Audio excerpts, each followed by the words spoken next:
দেখতে পাচ্ছেন প্রত্যেকটি কর্মীর হাতে কিন্তু বিভিন্ন ব্যানার ফেস্টুন এবং জামাত ইসলামের যে পতাকা রয়েছে সেই পতাকা হাতে কিন্তু তারা তাদের যে দাবিগুলো রয়েছে সেই দাবিগুলো কিন্তু তারা জানান দিচ্ছে।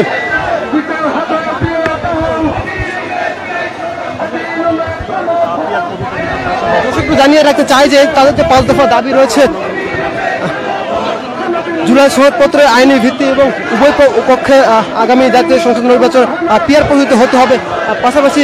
আওয়ামী লীগ এবং জাতীয় পার্টি সহ 14 দলের নিষিদ্ধ সহ ত্রয়োদশ জাতীয় সংসদ নির্বাচনে লেভেল প্লেইং ফিল্ড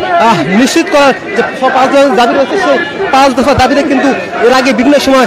সারা দেশে সহ বিভিন্ন বিভাগীয় জেলা উপজেলা শহরগুলোতে কিন্তু তারা বিভিন্ন কর্মসূচি পালন করছে এবং তার পরিপ্রেক্ষিতে আজকেও বাংলাদেশ জামাত ইসলামী কেন্দ্রীয় নেতৃবৃন্দের অংশগ্রহণের একটি বিশাল মিছিল আপনারা দেখছেন, গণ মিছিল দেখছেন।